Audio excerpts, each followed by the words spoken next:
Bismillahirrahmanirrahim. Assalamualaikum warahmatullahi wabarakatuh.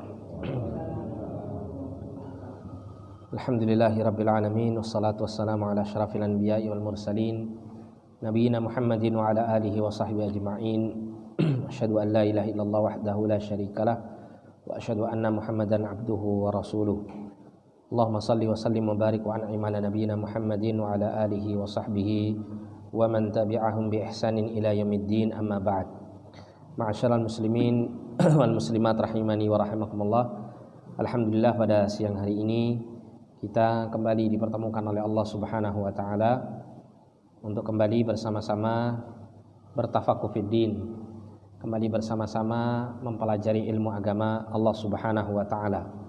Terutama kita saat ini akan mempelajari satu ilmu yang paling mulia, termasuk daripada ilmu yang paling penting untuk kita ketahui dan sangat-sangat diwajibkan dalam agama untuk mengetahui perkara dan ilmu yang akan kita bahas ini, yaitu berkaitan dengan at-tauhid, berkaitan dengan ketauhidan, keesaan Allah Subhanahu wa taala. Mudah-mudahan Allah Subhanahu wa taala menjadikan iman kita, tauhid kita senantiasa terhunjam dalam diri kita, dan kita dijauhkan dari kesyirikan, dijauhkan dari berbagai macam keraguan-raguan dan segala apa yang merusak iman dan tauhid kita kepada Allah Subhanahu wa taala. Sehingga kita berharap mudah-mudahan kita diwafatkan kelak menjadi orang-orang yang husnul khatimah dan dihindarkan dari su'ul khatimah, amin ya rabbal alamin. Kita melanjutkan pembacaan kitabut tauhid. Kita sampai pada bab man haqqaqat tauhida dakhalal jannata bighairi hisab.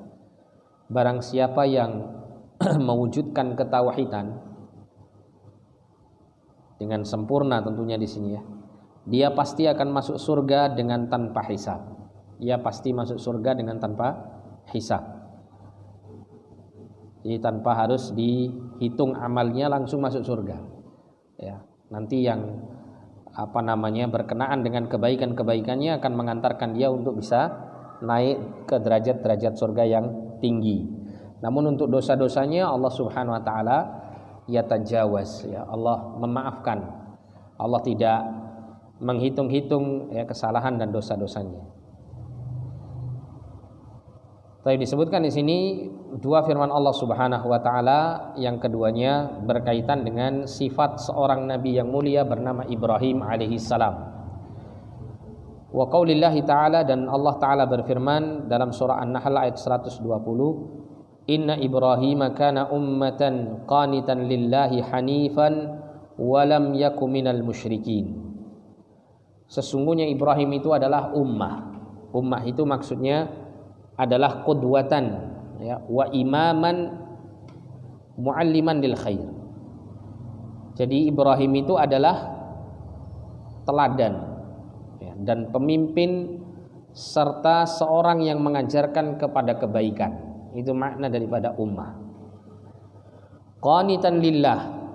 Sifat Ibrahim yang kedua disebutkan oleh Allah, selain dia pemimpin yang patut untuk diteladani segala kebaikan-kebaikannya, dia adalah seorang yang qanit.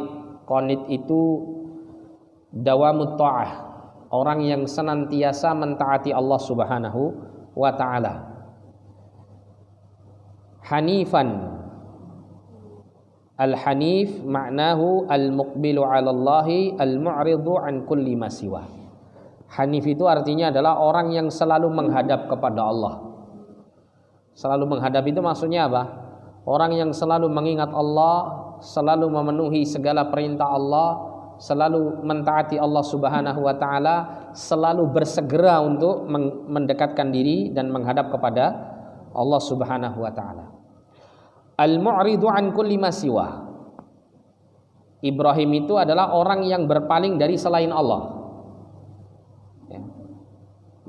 Ibrahim adalah orang yang senantiasa beribadah hanya kepada Allah dan berpaling dari menyekutukan Allah Subhanahu wa taala. Ini makna daripada hanif. Walam yaku minal musyrikin. Dan Ibrahim itu tidak termasuk dari golongan orang-orang yang musyrik, orang-orang yang menyekutukan Allah. Kemudian dalam surah Al-Mu'minun ayat 59 Allah mengatakan walladzina hum birabbihim la yusyrikun. Dan orang-orang yang mereka itu tidak menyekutukan Rabb mereka. Ini berkenaan dengan seorang mukmin yang mentauhidkan Allah, atau orang-orang mukmin ya, yang mentauhidkan Allah dan tidak menyekutukan Allah dengan sesuatu apapun. Allah memuji mereka. Ya, termasuk tentunya di sini salah satu pemimpin dari orang-orang yang mentauhidkan Allah selain Nabi kita Muhammad sallallahu alaihi wasallam adalah Nabiullah Ibrahim alaihi salam.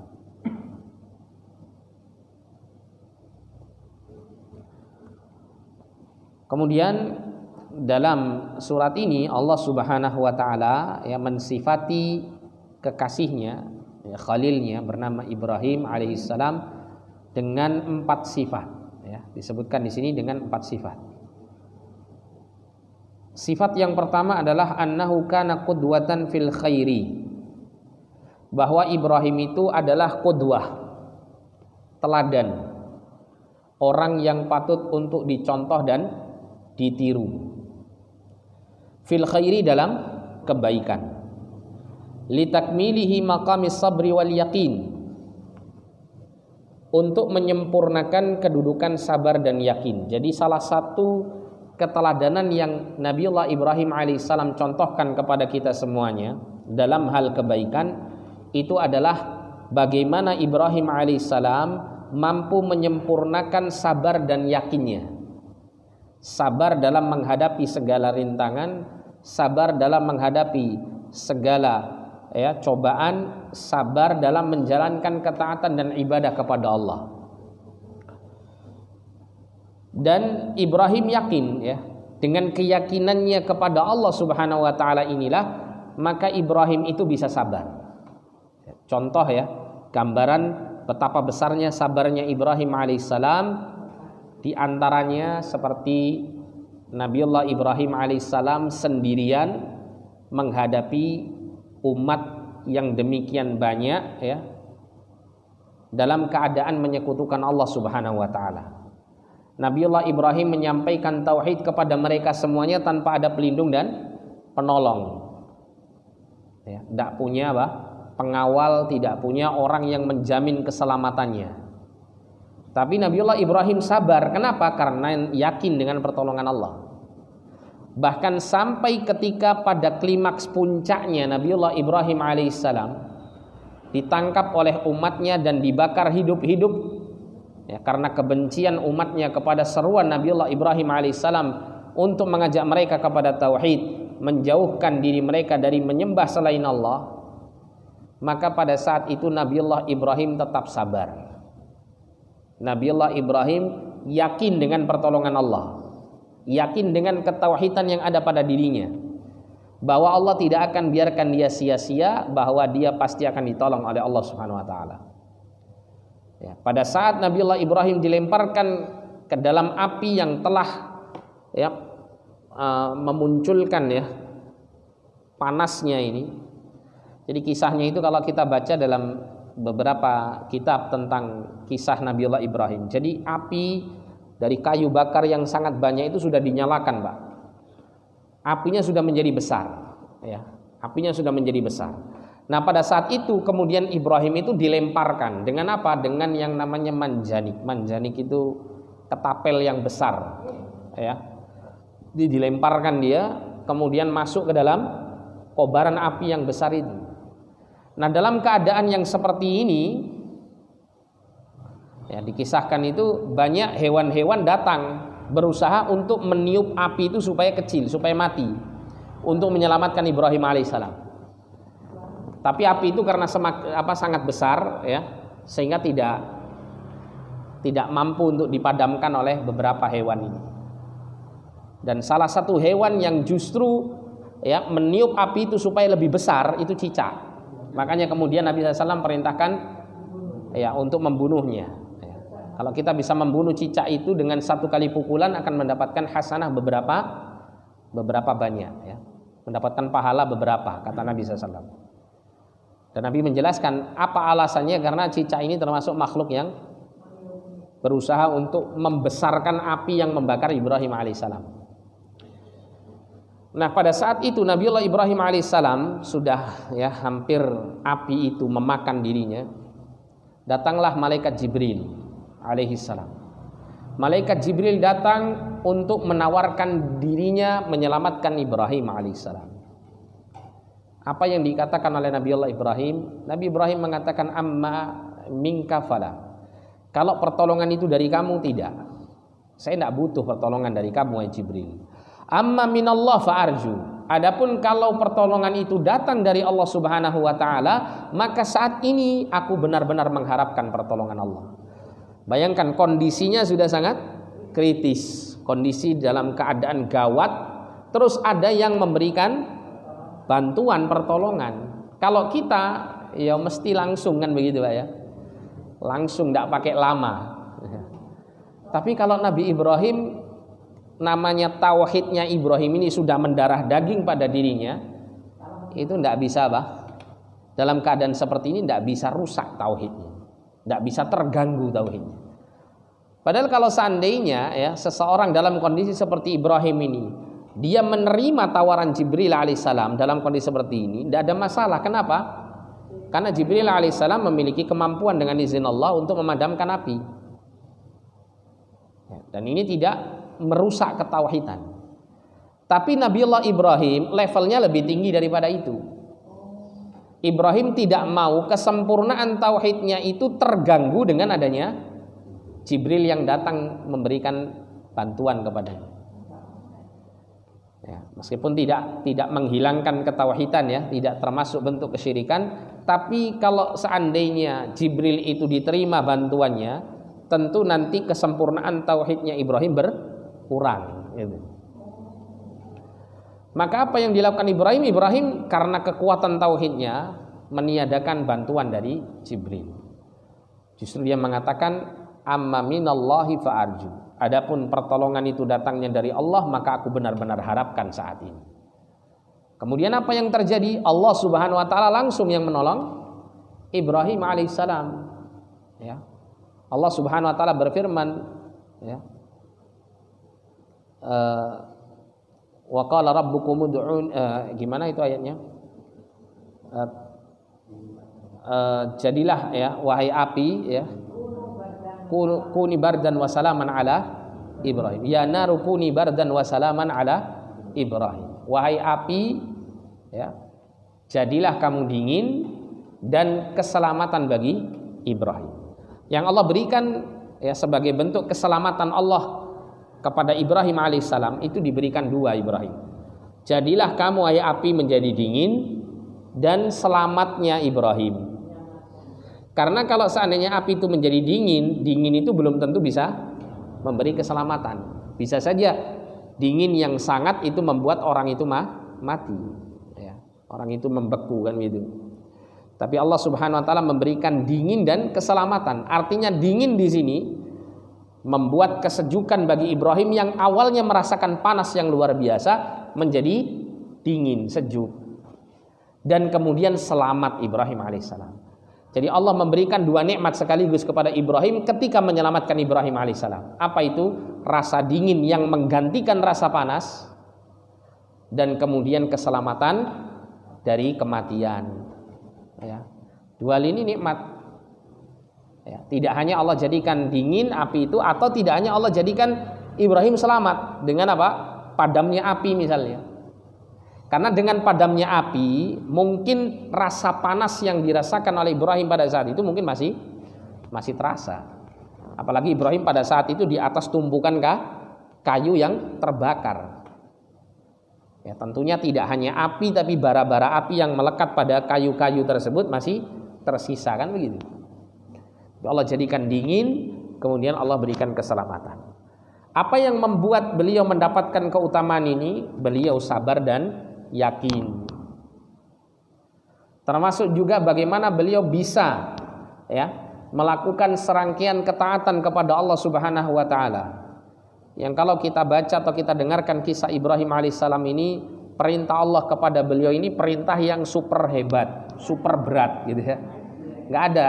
Saya kira orang setelah Nabi Ibrahim dan setelah Nabi kita Muhammad sallallahu alaihi wasallam itu bisa mengamalkan apa yang diamalkan oleh Ibrahim. Bayangkan ya, Ibrahim punya istri namanya Hajar, istri keduanya. Dalam kondisi Hajar itu baru saja punya seorang putra yang berpuluh-puluh tahun Ibrahim menginginkan kehadiran putra tersebut. Karena pada saat Ibrahim bersama Sarah ya, istri pertamanya dalam sekian puluh tahun itu enggak hamil kan gitu, atau belum hamil. Tapi kemudian istri keduanya Hajar justru bisa memberikan anak kan begitu ya. Nah, kondisi yang seperti ini kemudian Nabiullah Ibrahim perintahkan Hajar dan putranya untuk tinggal di tempat yang sangat gersang, di lembah padang pasir yang sangat gersang. Dalam kondisi hanya membawa bekal yang cukup hanya untuk dimakan pada saat itu saja. Ya.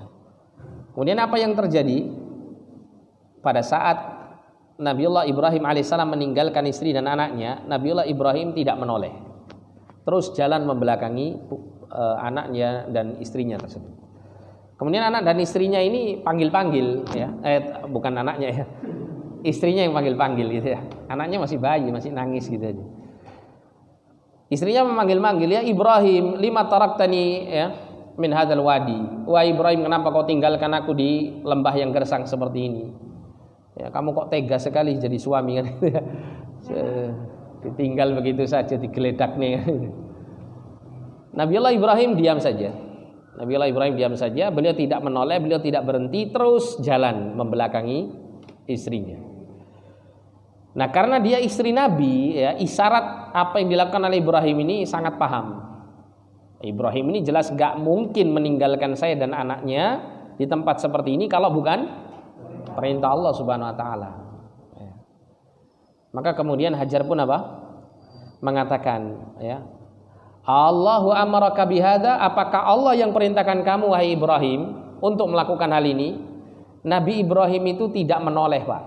Nabi Ibrahim ngangguk saja gini tapi tetap membelakangi istrinya. Kenapa kok gak noleh? Karena kalau noleh gini ya, noleh lihat istrinya, anaknya kok melas begitu, gak mentoloh gitu. Ya, gak tego. Beda dengan kita ya. Kita kayaknya tego kayak. Ibrahim gak tega. Makanya kemudian Nabi Ibrahim gak noleh, terus berjalan ya. Ketika menjawab pertanyaan istrinya pun dengan menundukkan kepala tanpa menoleh. Apa yang dikatakan oleh Hajar alaihissalam? Nah, ini juga menggambarkan sabar dan yakinnya Hajar. Keluarganya siapa? Ibrahim alaihissalam. Idzan lam yudayyi'na. Kalau memang itu perintah Allah, Allah enggak akan pernah sia-siakan kita di sini. Allah akan jamin kita nanti di sini. Bayangkan, Pak, keadaan seperti itu loh, Pak. Ya. Keadaan nggak ada orang di situ. Anda mungkin pernah lihat ya di televisi padang pasir yang seperti itu ya. Nggak ada pohon, nggak ada air, nggak ada macam-macam lah. Nggak ada supermarket gitu, minimarket nggak ada. Ya, dalam kondisi seperti itu nggak ada orang, nggak ada siapa-siapa. Hajar itu bisa mengatakan apa? Idzan lam yudayyi'na.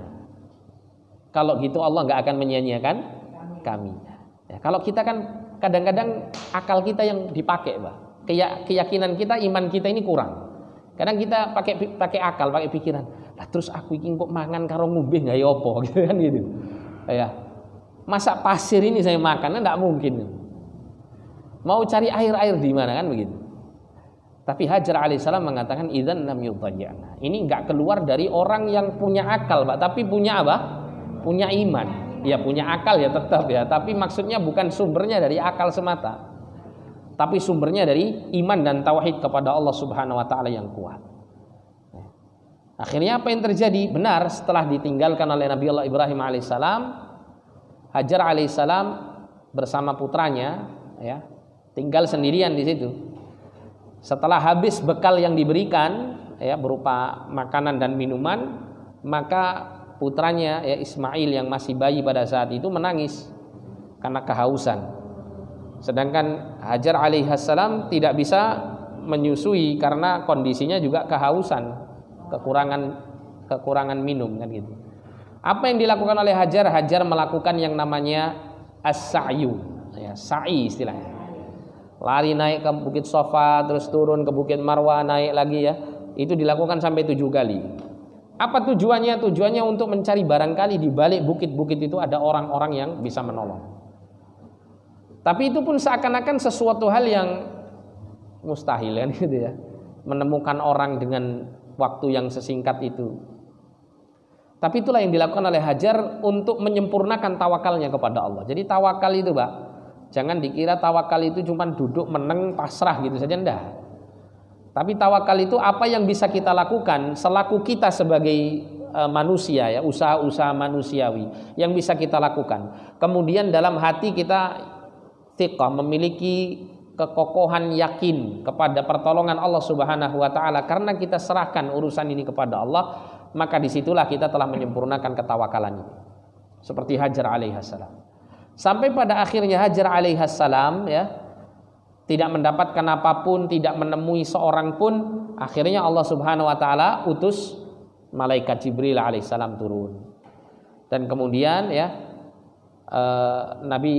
malaikat Jibril alaihissalam kemudian memukulkan sayapnya tepat di bagian apa yang dihentakkan oleh Ismail kecil pada saat itu dengan kakinya. Ya, dipukullah dengan sayapnya itu, maka keluarlah air dari dalam tanah tersebut. Dan pada saat itu kemudian ya Hajar alaihissalam itu membuat dari tanah itu ya, membuat kayak batas gitu, dibuatkan kayak tembok-tembokan kecil gitu, supaya air itu tidak meluber kemana-mana dengan mengatakan zam-zam, berkumpullah. Maknanya zam-zam itu berkumpul. Ya, zam-zam, berkumpullah wahai air. Kata Nabi SAW, kalau seandainya Hajar alaihissalam tidak membuat batas itu untuk mengumpulkan air ini, niscaya air itu akan terus meluber sampai membanjiri lembah tersebut. Ya. Tapi kemudian dibuat batas ya sehingga tidak kemana-mana airnya. Nah, ini hasil daripada apa? Kesabaran dan keyakinan. Yang mana sabar dan yakin itu dibangun di atas iman dan tauhid. Dikatakan di sini alladzaini bihima tunalul imamatu fid din. Yang keduanya sabar dan yakin itu akan bisa ya menjadi sarana untuk meraih kepemimpinan dalam agama. Menjadi imam, panutan dalam beragama. Sebagaimana dalam surah As-Sajdah ayat 24 Allah mengatakan waj'alna minhum a'immatan yahduna bi amrina lamma sabaru wa kanu bi ayatina yuqinun. Dan kami telah menjadikan di antara mereka a'immah, pemimpin-pemimpin, yahduna bi amrina, yang mereka menyampaikan petunjuk-petunjuk yang dengan perintah kami. Lamma sabaru, ketika mereka dalam keadaan bersabar, wa kanu bi ayatina yuqinun, dan mereka termasuk orang-orang yang yakin dengan pertolongan kami, termasuk yakin dengan apa yang menjadi ajaran kami. Ini adalah ya dua perkara yang mengantarkan seseorang menjadi imam, pemimpin yang kelak akan diteladani kebaikan-kebaikannya oleh umat setelahnya. Dan termasuk juga ketika Nabiullah Ibrahim alaihissalam memiliki putra Ismail yang sudah mulai dewasa ya. Anaknya sudah mulai bisa membantu pekerjaan bapaknya. Dalam kondisi seperti ini Allah perintahkan Ibrahim untuk menyembelih Ismail ya. Dan hebatnya Pak, ini ketika Allah menceritakan tentang kisah Ibrahim ini, yang dikisahkan hebat sabar dan yakinnya itu enggak cuman Ibrahim, tapi mulai dari tadi ya Ismailnya istrinya Hajar juga punya kesabaran dan keyakinan. Dan di kisah disembelihnya Ismail juga memiliki kesabaran dan keyakinan yang kuat. Ketika Nabiullah Ibrahim mengatakan ya, dalam surah As-Saffat Anda bisa temukan kisah ini. Ketika Nabiullah Ibrahim mengatakan ya, arafil manami anni azbahuka fanzur madza tara. Aku semalam gitu ya, dalam mimpi lihat diriku ini menyembelih kamu. Fanzur madza tara. Menurutmu bagaimana mimpi seperti ini? Tapi yang ditanya ini siapa? Ismail ini ngerti gitu ya. bahwa mimpi seorang nabi itu perintah dari Allah Subhanahu wa taala, wahyu dari Allah. Ya. Tapi kalau sekarang mimpi begini jangan diturut, Pak ya. Dari setan ini.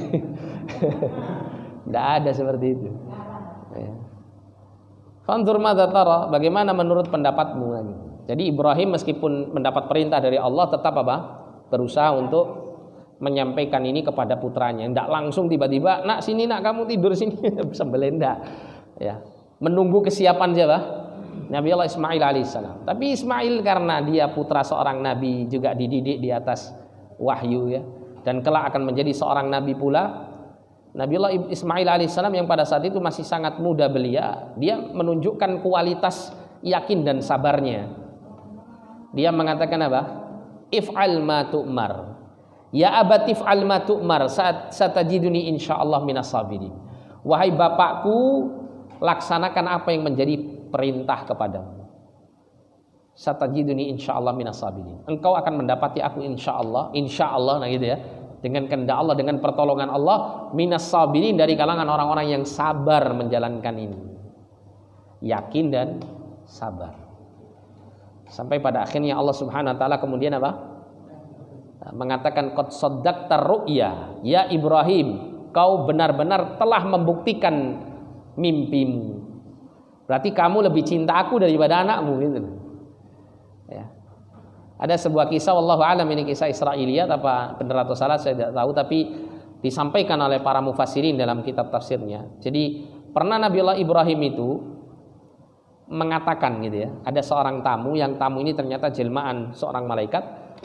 Nabi Ibrahim itu mengatakan, istilahnya nyeletuk gitu, ngomong, kalau seandainya saya punya anak, kalau Allah perintahkan anak saya untuk saya sembelih, saya akan sembelih anak saya. Gitu. Ketika itu pada saat Nabiullah Ibrahim mengorbankan banyak sekali hewan-hewan ya, hewan-hewan ternak untuk Allah Subhanahu wa taala. Ya, maka kemudian ya saking banyaknya itu kemudian ada seorang malaikat yang berwujud manusia itu memuji Ibrahim. Kemudian Ibrahim mengatakan, kalau seandainya Allah memberikan aku anak, pada saat itu belum punya anak. Ya. Dan Allah perintahkan anakku ini untuk aku korbankan, aku sembelih untuk Allah Subhanahu wa taala, aku akan melakukannya. Nah, gitu. Karena belum punya anak gitu ya, ngomong gitu. Tapi setelah punya anak ternyata apa? Allah menagih ucapan Ibrahim. Ayo, kamu dulu pernah ngomong kayak gitu kan gitu. Mana yang kamu taati, mana yang kamu sukai, mana yang kamu cintai, anakmu apa aku kan itu.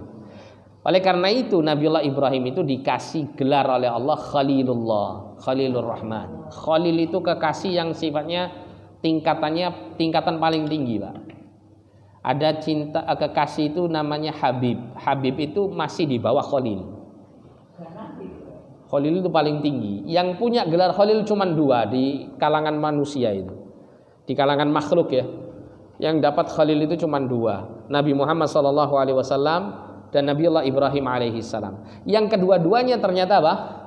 Bisa dibilang masih satu jalur keturunan kan begitu. Nabiullah Ibrahim kakek moyangnya Nabi Muhammad sallallahu alaihi wasallam.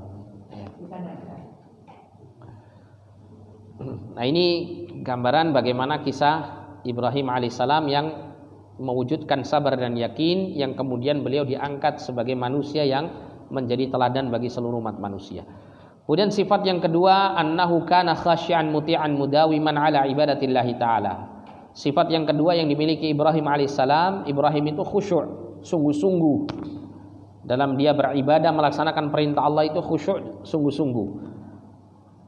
Muti'an, selalu taat ya. Mudawiman ala ibadatillah, selalu menjalankan ibadah kepada Allah Ta'ala. Jadi hari-harinya tidak keluar kecuali apa? Dalam rangka menegakkan ibadah kepada Allah Subhanahu wa taala. Ya selayaknya kita juga demikian. Mulai kita bangun tidur sampai tidur itu orientasi yang banyak kita lakukan adalah ibadah. Bahkan misalnya kalau kita melakukan sesuatu yang sifatnya mubah, Pak. Mubah seperti kita makan, minum gitu ya, tidur atau bercanda dengan keluarga misalnya, maka niatkan di situ untuk ya melakukan kebaikan atau munculkan dalam niat dalam hati itu kebaikan-kebaikan. Seperti contoh misalnya kalau kita minum misalnya, kita niatkan minum ini untuk membuat tubuh kita sehat. Dengan kita sehat maka kita akan bisa beribadah dengan baik. Kita akan bisa beraktivitas dengan baik, terutama aktivitas-aktivitas yang mendatangkan keridhaan Allah. Ketika kita tidur, ketika kita istirahat ya, niatkan untuk kita mengistirahatkan tubuh supaya segar dan bugar kembali untuk bisa menjalankan ibadah dan ketaatan kepada Allah. Ketika kita berkumpul bersama keluarga ya, berdiskusi, berbincang bersama mereka, kita sisipkan kebaikan-kebaikan di situ, kita nasihatkan nasihat-nasihat yang baik, ya kita ajarkan ilmu yang kita ketahui kepada mereka, sambil kita niatkan berkumpulnya kita bersama keluarga ini demi untuk ya memberikan hiburan hati supaya hati ini semakin ya mendukung untuk melakukan ketaatan kepada Allah Subhanahu wa taala. Sifat-sifat seperti inilah yang dicontohkan oleh Nabiullah Ibrahim alaihissalam untuk kita ikuti. Ya, selalu berusaha untuk taat kepada Allah, khusyuk sungguh-sungguh dalam beribadah dan terus mengisi waktu dengan beribadah kepada Allah. Kemudian sifat yang ketiga, annahu kana mu'ridan 'ani syirki muqbilan 'ala Allah. Bahwasanya seorang bernama Ibrahim ini dia selalu berpaling dari kesyirikan dan selalu menghadap Allah dengan mentauhidkannya. Nah, ini adalah poin yang paling utama ya. Beliau adalah orang yang paling anti dengan syirik dan paling cinta dengan tauhid. Dan ini adalah keteladanan yang harus kita ikuti. Ya, bahkan sampai Nabiullah Ibrahim mengatakan kepada bapak dan kaumnya, innani bara'um mimma ta'budun. Sesungguhnya aku berlepas diri terhadap apa yang kalian sembah. Ya. Tampak kata beliau ya permusuhan antara kami dengan kamu. Ya, padahal apa? Ibrahim bersama bapaknya. Ini permusuhan maksudnya permusuhan dalam arti keyakinan ya. Kalau secara sosial ya kita sebagai seorang muslim misalnya punya orang tua yang kafir, tetap kita diperintahkan dalam urusan sosial kemanusiaan kita wajib untuk melakukan kebaikan kepada mereka.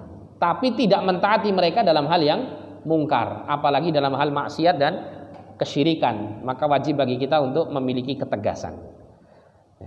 Kemudian yang terakhir sifat yang keempat, bu'duhu 'ani syirki wa mufaraqatuhu lil musyrikin.